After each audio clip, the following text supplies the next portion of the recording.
close your eyes, and let the gentle breeze of antiquity sweep you away to the Judean hills. Imagine the golden hour fading into dusk, the sky painting itself in soft hues of lavender and deep indigo. The air is still, carrying only the faint, fragrant scent of cedar and wild hyssop. Out of this profound silence, a single resonant note is plucked. It is the sound of the ancient kinnor, a simple lyre crafted of polished wood and carefully tensioned strings. At the center of this melody sits a man whose heart was perfectly tuned to the divine. He is remembered through the ages as the sweet psalmist of Israel. Long before the great stone walls of the sanctuary were ever raised, he was a shepherd, learning the rhythms of the earth and the sky. His fingers, calloused yet incredibly gentle, would trace the strings of his lyre and harp. This music was not merely entertainment, it was medicine for the soul.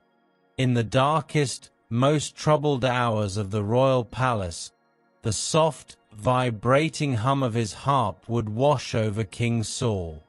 As the acoustic waves filled the shadowy rooms, the heavy clouds of despair would lift, and the tormented king would finally find peace, lulled into a state of deep, restorative calm.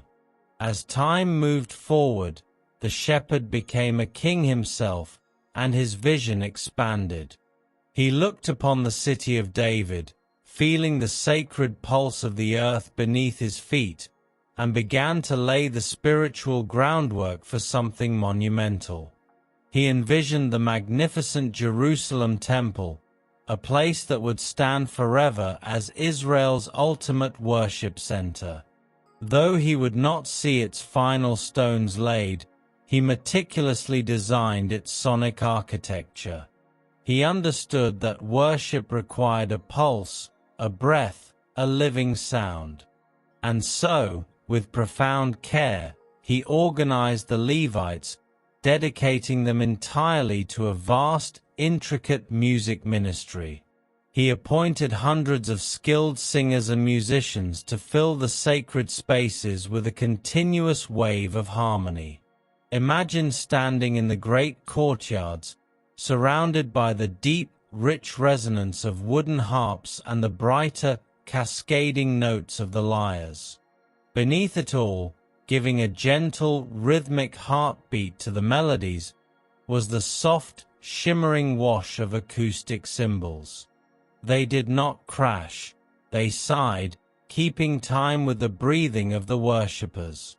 At the very core of this immense musical tradition were the sacred poems themselves, the lyrics that gave voice to human joy, sorrow, and ultimate peace. 73 of these magnificent psalms are traditionally woven to the name of David. He poured his spirit into these words, but his role was even greater than that of a singular artist. Tradition remembers him as a master curator, a careful compiler and editor who gathered the fragmented songs of his people, refining them into a masterwork of praise. The roots of these ancient melodies grew deep within the rocky, sun-baked soil of Judah, where so many of the Psalms first originated. Yet, they are not confined to a single lifetime. This sacred collection is a grand tapestry spanning multiple centuries in its composition, a living breath passing from one generation to the next. If you listen closely to the echoes of the Psalms, you can hear the voices of antiquity whispering back. Some of these ancient songs carry the weight and wisdom of the great lawgiver, Moses. It is deeply fitting, as traditional interpretation has long held that the structure of the Psalms is intimately connected to the Torah itself, mirroring the 5 books of Moses in their profound, sweeping vision of creation and divine order. As the centuries gently rolled on, the musical torch was passed to new guardians of wisdom. In the golden age of peace and prosperity, the collection expanded to include 2 intricate, beautiful psalms linked to the brilliant mind of King Solomon. We also hear the soulful, distinct voices of the temple sages. There is a deeply reflective song offered by Heman, and another profound meditation woven by Eaton, each adding their unique acoustic color to the grand chorus. But perhaps the most touching of all the songs in this sacred book are the whispers of the unknown. Scattered throughout the collection are 49 anonymous hymns, tenderly known as the Orphan Psalms. We do not know whose hands plucked the lyres for these songs. We do not know whose voices first carried their melodies into the desert night. They are the songs of the quiet, everyday worshippers, people whose names have vanished into the sands of time, yet whose peaceful words remain forever held in the embrace of history. Their anonymous voices blend into a single, soothing hum, inviting you to let go of your own worries, to rest your mind, and to drift peacefully into the quiet sanctuary of the ancient night. As the deep velvet of the night begins to give way to the first fragile hues of dawn, imagine standing within the expansive, stone-paved courts of the ancient temple. The air is cool and still, carrying the faint, earthy fragrance of burning incense. Slowly, the sanctuary awakens, preparing to bathe the morning in sound. Step into the presence of the priests, draped in garments of pure, woven linen. They step forward onto the polished stone steps, raising their long, silver trumpets to the early light. When they breathe into these sacred horns, the sound that emerges is not harsh or startling, but a pure, clear, and ringing tone that parts the morning mist. This gleaming, metallic breath of the priests intertwines perfectly with the warmer, wooden instruments of David, creating a majestic soundscape where heaven and earth seem to meet. The clear call of the trumpets dances above the deep, rolling undercurrent of the Levite musicians, a beautiful marriage of priestly duty and poetic devotion. Listen closely to the foundation of this ancient orchestra. In the quiet moments before the great choruses begin, you can hear the musicians tuning their instruments, a soft, murmuring preparation. Many of the ancient songs, guided by mysterious words written at the very top of the scrolls, call specifically for the enginet. The enginet was not just a single instrument, but a beautiful, rich family of stringed creations. Imagine the gentle tightening of sheep gut strings over hollowed chambers of cedar and cypress. When brushed by the fingers of a skilled player, the enginet produces a collective, shimmering vibration, a warmth that you can feel humming softly in your chest. It is the sound of comfort, the sound of a mother humming a lullaby to a weary child.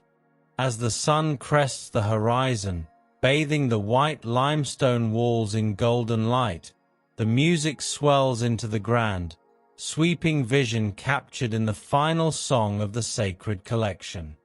This great psalm is a masterpiece of sonic architecture, inviting every form of sound to join in the quiet joy of existence. It begins with the breathy, resonant call of the trumpet, the shofar echoing against the ancient valleys, signaling a time of awe and reverence. Then, the melody softens, cascading downward like a gentle, crystal-clear stream. This is the call of the harp and the lyre, their strings plucked in rapid, flowing succession, creating ripples of music that wash away the anxieties of the mind. Close your eyes and hear the delicate notes falling one upon the other, a waterfall of pure, soothing tone. Soon, a softer, airier sound weaves its way through the strings. It is the breath of the musicians moving through hollow reeds and carved wood. The psalm calls for the pipes and the flutes, instruments that mimic the wind itself. Their song is a long, sustained sigh, a mournful yet incredibly peaceful melody that carries the weight of human longing up into the open sky. The flutes do not rush, they linger, teaching the listener how to take slow, deep, and measured breaths. Beneath this airy melody, a gentle, rhythmic heartbeat begins to pulse. The tambourine and the timbrel offer a soft, steady tap, adorned with the faint, shimmering jingle of tiny metal discs. This rhythm is not meant for the frantic pace of the world, but for the graceful, swaying motion of sacred dance. Imagine the worshippers moving in slow, deliberate reverence, their garments rustling like leaves in a gentle breeze, every step and turn an expression of deep, physical peace. And then comes the grand release, the moment the psalm calls for the cymbals. But do not imagine a jarring noise. Instead, picture the loud and clashing cymbals as a vast, oceanic wave of sound. When the heavy bronze plates meet, they release a shimmering wash of resonance that fills the entire courtyard, vibrating through the air like a wave crashing upon a distant shore, then dissolving into a million sparkling droplets of dissipating sound. It is a washing away of all tension, a magnificent, echoing surrender. But the brilliance of this ancient soundscape lies not only in its crescendos, but in its profound understanding of silence. As the last crash of the cymbals fades into the morning air, the voices of the singers gently fall away. What remains is a sacred pause, a moment marked in the ancient texts by a deeply mysterious phrase, Higgin Sailor. When the musicians reach the Higgin Sailor, the great chorus rests. It is a solemn instrumental interlude, a purposeful suspension of words. Only the softest, lowest strings of the harp continue to hum, a solitary, echoing vibration in the vast expanse of the temple. This interlude is a gentle command to the soul to stop striving, to reflect on the beauty that has just passed, and to sink deeply into the present moment. This deep, reflective quiet is the very essence of the Higgin. It is a word that speaks to the deepest parts of the human spirit. In another ancient song, a psalm dedicated to the day of rest, the Higgin is described simply as a solemn sound. It is a low, continuous resonance, a musical meditation that anchors the wandering mind. Let that solemn sound echo in your own mind now.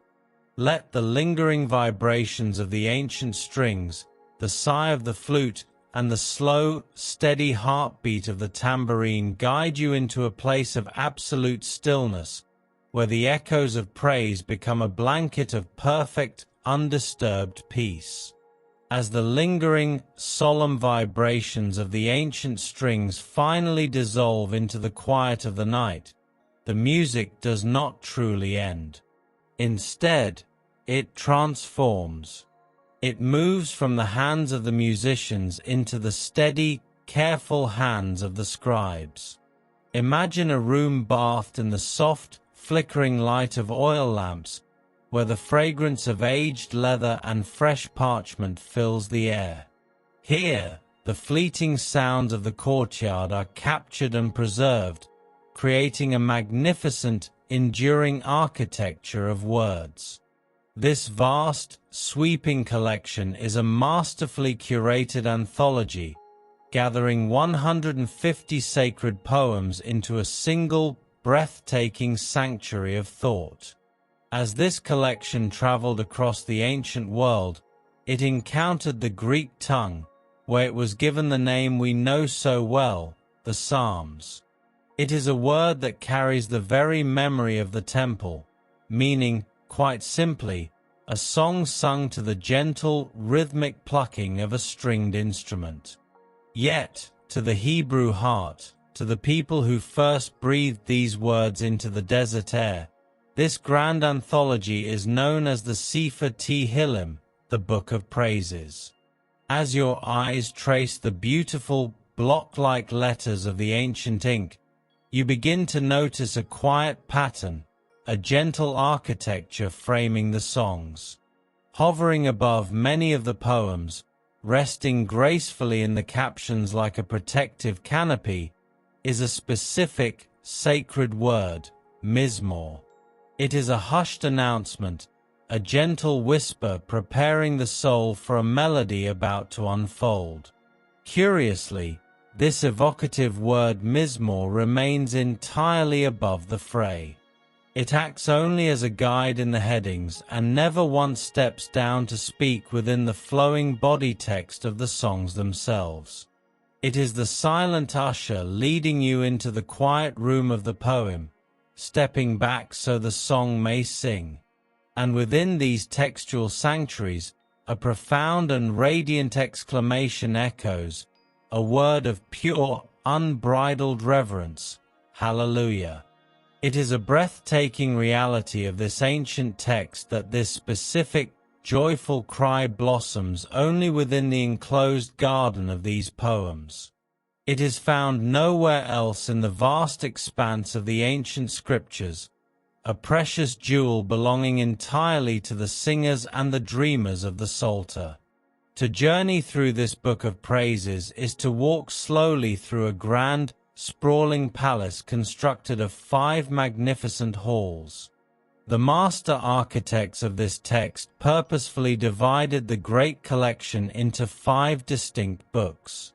As you wander slowly to the end of the first hall, and then cross the threshold of the second, the third, and the fourth, you are met each time with a glorious, swelling crescendo. Each of these first 4 books closes with a doxology, a rapturous, poetic outpouring of blessing that gently seals the collection before the heavy, carved doors to the next hall are softly opened. Finally, you arrive at the very end of the journey, the final soaring note of the 150th poem. This closing song does not merely end the 5th book. It rises to become a magnificent, echoing doxology for the entire Psalter. It is the grand finale of the universe, gathering all the strings, the breath, the rhythmic tambourines, and the deep silence into one eternal exhale of praise. But the true, hypnotic beauty of these poems lies not just in their grand, sweeping structure, but in the delicate, mathematical grace of their individual lines. If you listen closely to the reading of the text, you will not hear the simple rhyming of sounds at the ends of sentences. Instead, the poetry of the Psalms relies on a beautiful internal parallelism, a rhyming of thoughts. It creates a gentle, swaying motion, like a boat resting softly on a calm sea. One half of a verse will breathe a thought out into the air, presenting an image or a feeling. Then, the second, perfectly balanced half verse will breathe that thought back in, echoing the sentiment with a slightly different, richer shade of meaning. It is the natural rhythm of inhaling and exhaling, a poetic heartbeat that effortlessly lulls the mind into a state of deep, rhythmic peace. Occasionally, this gentle wave expands, rippling further outward. Some verses unfold slowly like a blooming night flower, revealing 3 or more graceful divisions.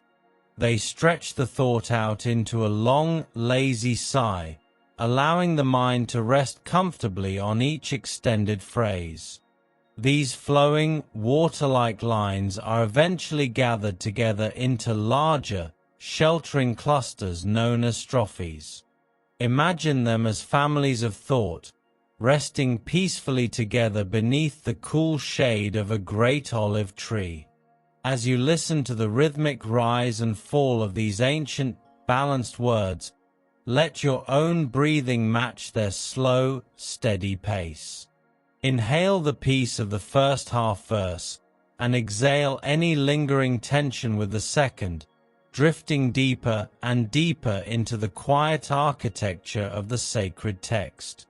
As you rest comfortably within the quiet architecture of these ancient poems, let your gaze wander upward, just above the gently swaying, balanced lines of the text.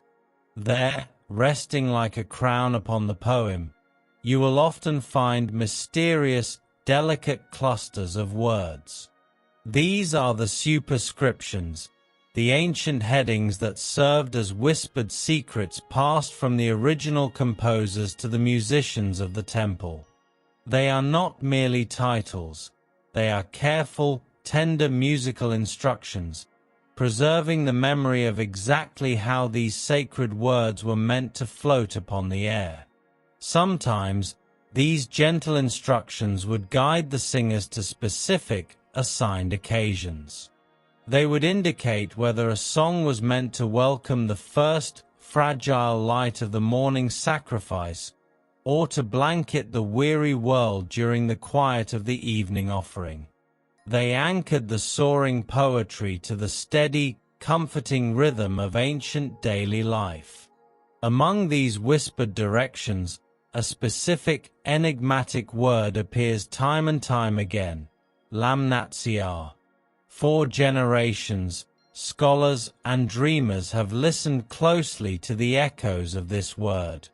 Many hear it as a respectful gesture, translating it simply as "to the choirmaster." Imagine a scroll being tenderly rolled and handed to the master musician, the one who stands before the great Levitical chorus, his hands ready to shape the ocean of sound. Yet, others believe lamnatsiar refers to a specific, perhaps soaring, type of song, a melodic form whose exact shape has faded into the mists of history, leaving only its beautiful name behind. But perhaps the most enchanting secret held within these ancient headings is the memory of the melodies themselves. Long before these words were written on parchment, the people of the ancient Near East sang as they worked the fields, as they gathered by the wells, and as they traveled the dusty roads. The master curators of the Psalms, in a stroke of profound acoustic brilliance, preserved the names of these old, familiar tunes. They would take beloved everyday melodies, even secular tune names, and use them as contrafacts. They borrowed the comforting, familiar rhythms of a shepherd's song or a traveler's hum, and gracefully draped the sacred, holy lyrics over them, ensuring the music would feel like coming home. Listen to the breathtaking poetry of these ancient tune names. Above one profound, soul-stirring psalm, we find a superscription directing the musicians to play to the melody of the Hind of the Dawn. Close your eyes and picture that moment. The world is still draped in the cool blues of night, and a solitary, graceful deer steps softly through the morning mist just as the first golden rays of the sun pierce the horizon. That was the feeling of the melody. Above another psalm, a song written for times of deep longing and the search for refuge, rests an even more evocative instruction. The musicians are told to sing to the tune of the silent dove of those who are distant. Imagine the quiet, mournful cooing of a solitary bird echoing across a vast, empty canyon. It is a melody that speaks directly to the lonely traveler, wrapping them in a soft, acoustic embrace, reminding them that even in the furthest reaches of the world, their silent prayers are heard. You might wonder how these delicate melodies, these songs of dawn and distant doves, survived the relentless march of centuries. When the temple eventually grew quiet and the great harps were put away, the memory of the music did not die. It was lovingly, meticulously preserved by the scribes through the use of cantillation signs. These are tiny, exquisite markings that dance gracefully above and below the Hebrew letters, creating a secret, visual code of musical memory. Deep within the silent, arid caves of the desert, the fragile, ancient parchments of the Dead Sea Scrolls offer us the earliest, quiet glimpses of this cantillation. They are the faint, dusty footprints of an ancient song, proving that the desire to sing these words has always been woven into the text. As the centuries softly rolled on, dedicated communities of scribes tenderly expanded and perfected this system.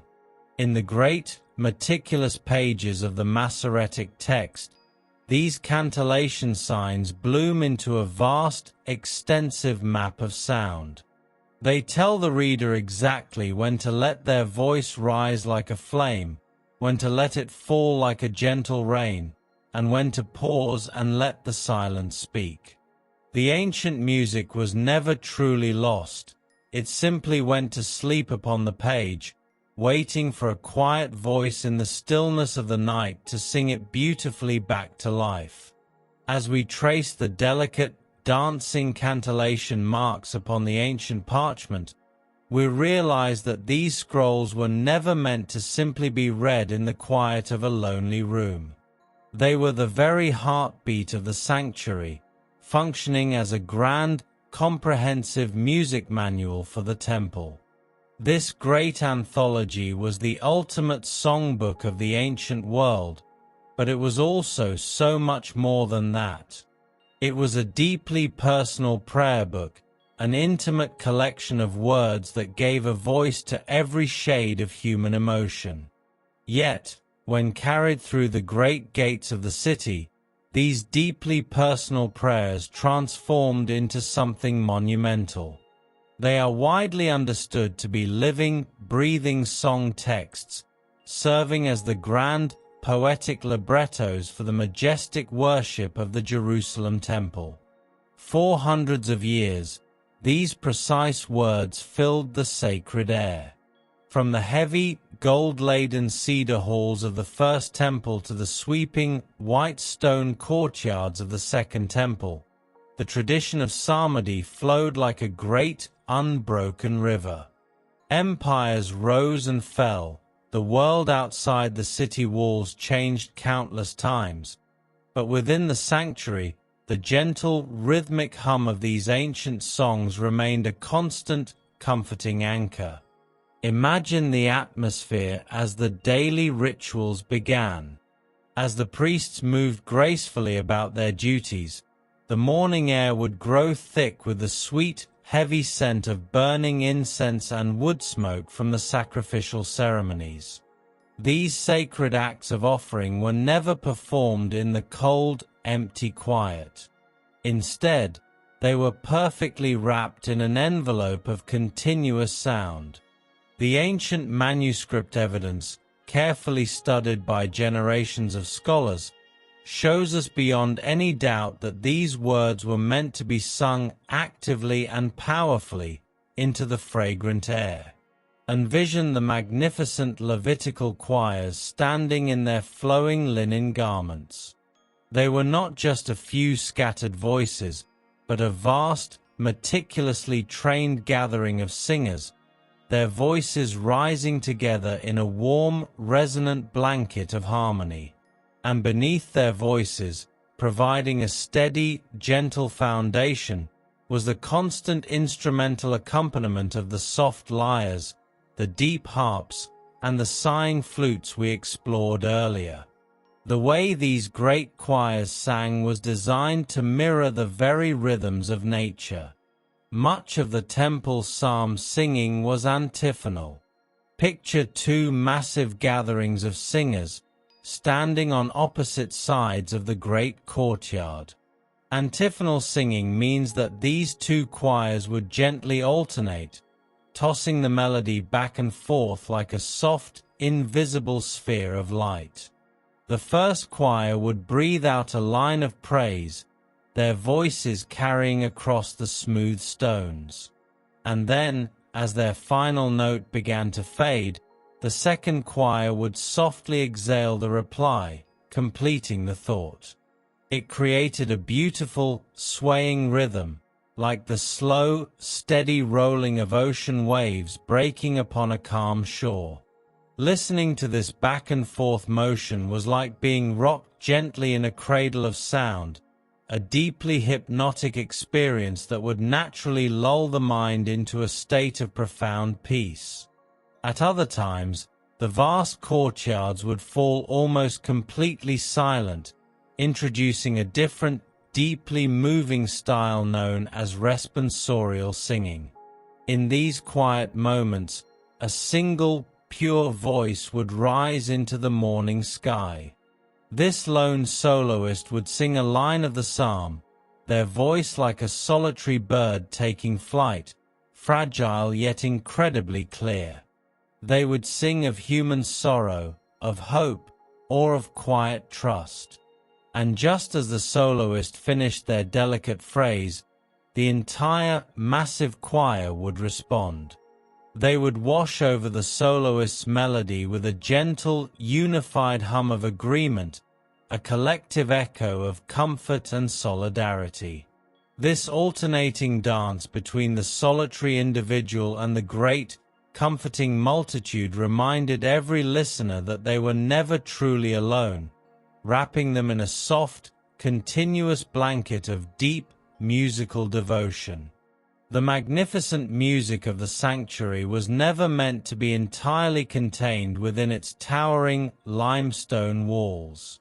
As the sweeping choruses of the Levites echoed through the courtyards, the melodies would gently spill over the high parapets, drifting out into the deep, surrounding valleys. These sacred sounds became a beacon, a guiding acoustic light for the weary travelers journeying from the furthest corners of the ancient world. Long before a worshipper ever set foot upon the polished stone floors of the sanctuary, their very journey was wrapped in a blanket of comforting song. The roads leading to the holy city were steep and winding, requiring a slow, deliberate ascent. As the people went up to the temple, climbing higher into the Judean hills, the rhythm of their footsteps naturally aligned with the steady, pulsing heartbeat of the procession psalms. Imagine joining this ancient, flowing river of humanity. You are walking along a dusty, sun-baked path, the air growing cooler and thinner as you ascend. The rhythmic crunch of leather sandals against the dry earth becomes a soft, hypnotic percussion. To ease the weariness of the climb, the travelers begin to sing.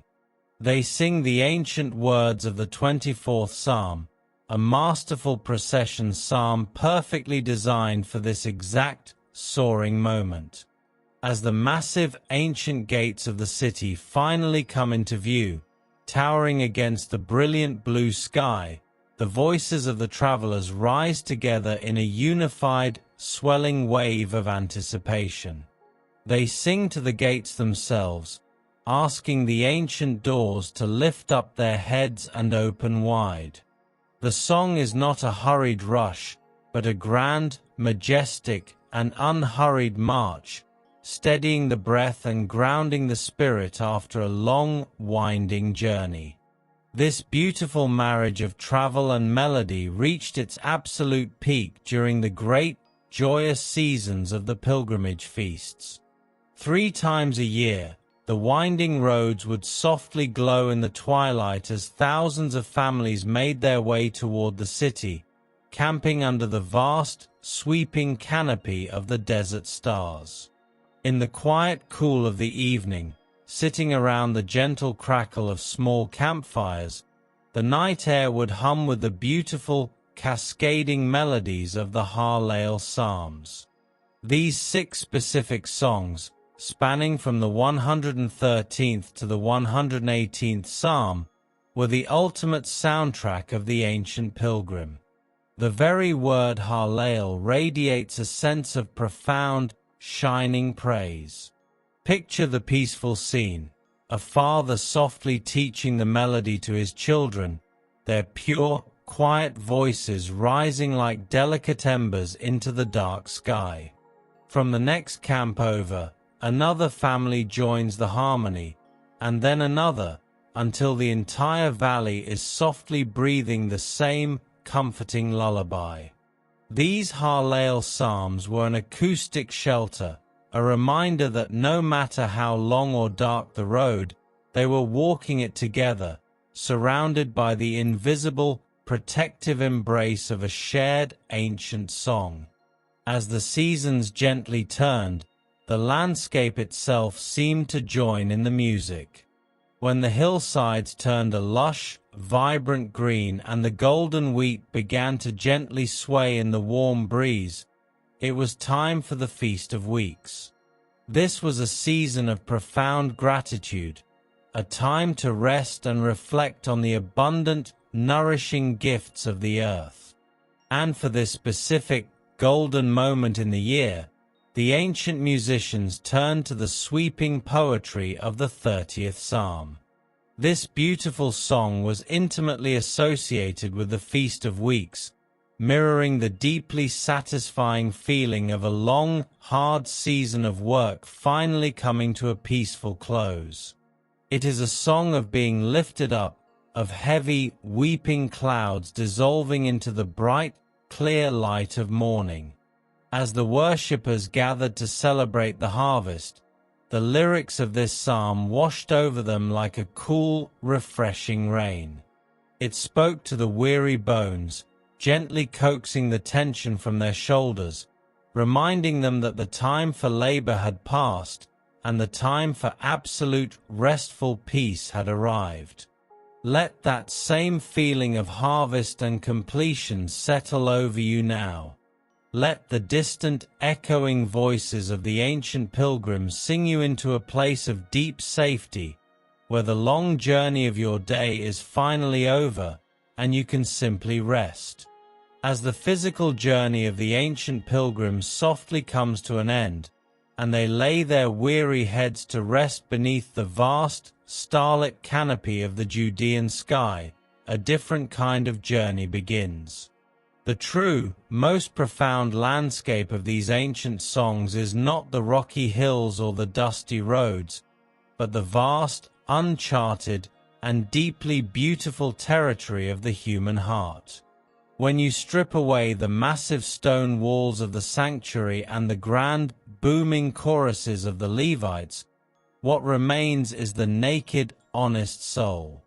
This grand anthology is a mirror reflecting every delicate shade of human emotion. In the quietest moments of the night, when the world is perfectly, breathlessly still, the heart naturally expands into a pure, echoing expression of praise. It is a slow, effortless unburdening, like a delicate flower gently opening its petals to catch the morning dew. These poems offer profound, unending thanksgiving for the simple, quiet gift of existence. They invite you to look around at the quiet world and celebrate the breathtaking glory woven into the very fabric of nature. They sing of the silent, towering majesty of the ancient cedar trees, the steady, rhythmic breathing of the ocean tides, and the soft, silver light of the moon tracking across the midnight sky. It is a grand, cosmic lullaby, reminding the listener that the same hand that hung the stars in the dark expanse also holds their delicate, beating heart. As the mind drifts deeper into the stillness, it begins to remember. The lyrics become a gentle, murmuring meditation, carrying the historical praise of great acts of deliverance. They recount the ancient days when seas were parted and water flowed from dry rock, wrapping the weary listener in the comforting knowledge that they belong to a grand, sweeping story of rescue and care.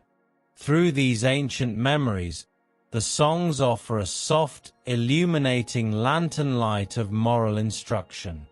They do not shout, they whisper, providing a quiet, internal pilgrimage of the soul, guiding your wandering thoughts back to a place of safety and profound inner peace. Yet, the true, deeply comforting beauty of these sacred poems is their absolute, unflinching honesty. They do not ask you to hide your shadows. As the night deepens and the mind sometimes wanders into darker valleys, the poetry makes a safe, sacred space for the heavy, sinking feeling of lament. It understands the tears that fall in the dark.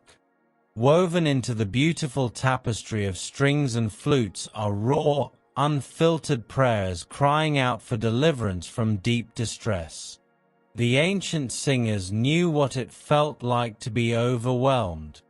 They perfectly understood the quiet, desperate struggle to simply maintain faith when the world feels too heavy to carry. They gave a beautiful, haunting voice to the cold doubt that creeps into the mind when the scales of the world seem broken, when harshness prevails and evil seems to carelessly prosper. When you hear these words, you realize you are not alone in your quietest fears. Your anxieties were sung by kings and shepherds thousands of years ago, their voices reaching across the centuries to hold you in your moments of fragility. But the song never leaves you in the dark valley. Slowly, gently, the melody begins to rise again. It anchors the drifting soul to the steadfast, immovable pillar of divine justice, promising that the universe will ultimately right itself. It honors the noble, lifelong struggle for virtue, recognizing that trying to be good is a slow, patient labor of love.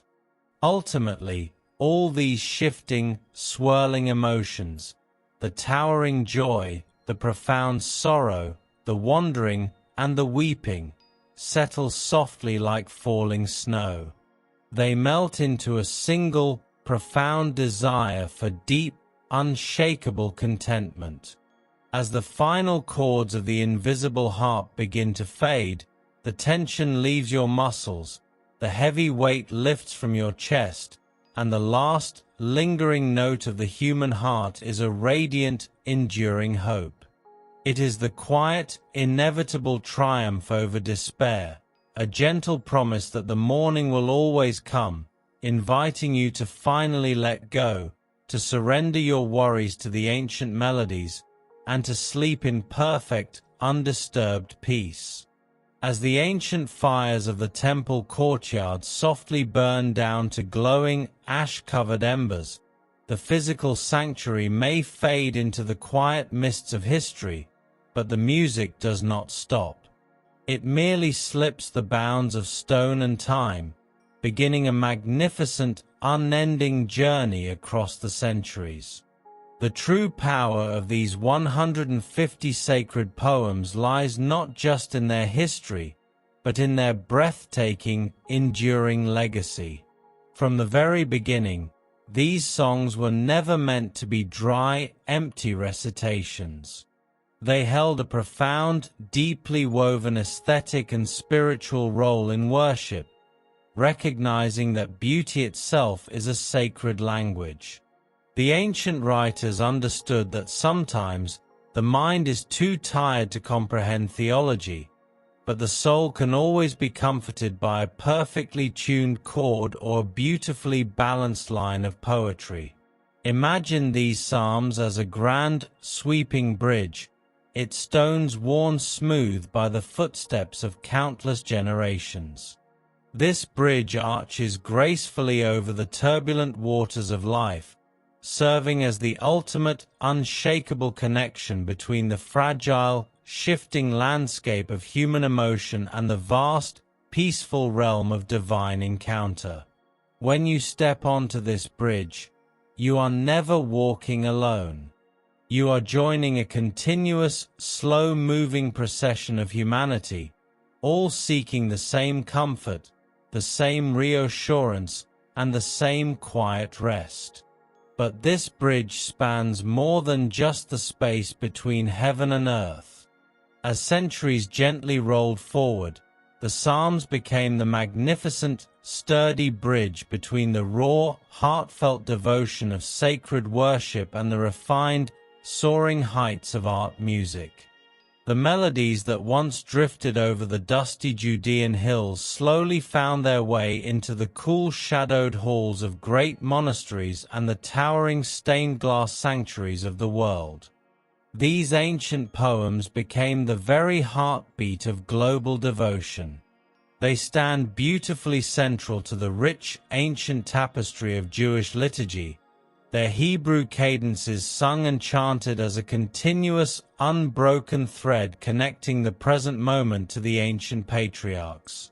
And with equal grace, they became entirely central to Christian liturgy, forming the foundational rhythm of monastic hours and Sunday mornings, a shared language of grace that echoes through stone cathedrals and humble wooden chapels alike. Listen closely, and you can hear how these desert songs have profoundly influenced the entire landscape of Western music for centuries. The greatest composers in history, masters of sound and silence, found their deepest inspiration in these ancient words. They wrapped the Psalms in entirely new garments of sound. In your mind's eye, picture the vast, echoing space of a great cathedral. Suddenly, the silence is broken by a towering, magnificent choral work, hundreds of voices weaving together in a complex, golden tapestry of harmony, singing the very same words David once whispered to his lyre.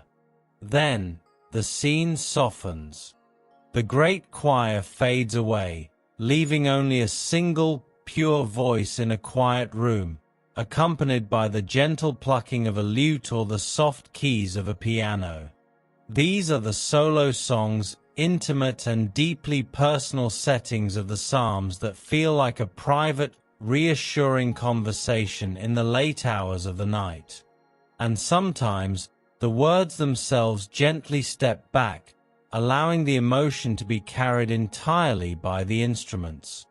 The sorrow, the joy, and the peace of the Psalter have been beautifully adapted into sweeping instrumental works, where the weeping of a cello or the slow, majestic breath of a pipe organ speaks the ancient truths without uttering a single syllable. As time continued its slow, graceful waltz, a beautiful turning point occurred. In the quiet, stirring days following the Reformation, a deep desire grew to bring the music back to the everyday traveler. The majestic, soaring Latin chants were lovingly translated, and these sacred texts were brought into vernacular congregational singing. Once again, ordinary people, farmers, weavers, mothers, and children, could sing these ancient, comforting words in their own native tongues. The grand music of the spheres returned to the simple, warm hearth of the everyday home. And so, the journey brings us to this very moment, to the quiet space where you now rest. The Book of Psalms is not a relic enclosed in glass. It remains a vibrant, breathing, and completely living part of prayer book traditions around the entire world. It is the book resting on the bedside table, its pages soft and worn from the touch of hands seeking comfort in the midnight hours. For millions seeking peace, the simple, quiet recitation of a psalm remains a grounding, essential part of daily devotional practice.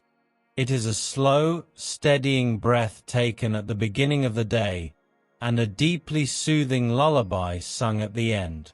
As you drift closer to the edge of sleep, let the vast, beautiful history of these songs wash over you. You are held in a tradition that has weathered every storm of human history. The lyres and harps of ancient Jerusalem, the great choral waves of history, and the quiet, solitary whispers of devotion all blend into a single, eternal current of peace. These ancient words are true echoes of grace, reverberating through time to find you right here, right now, in the quiet of this room. Let the echoes surround you. Let the ancient, rhythmic pulse of the poetry slow your own heartbeat. Surrender your thoughts to the sweet, silent space between the notes, and allow the enduring legacy of the Psalms to carry you softly, safely, and completely into a deep and dreamless sleep.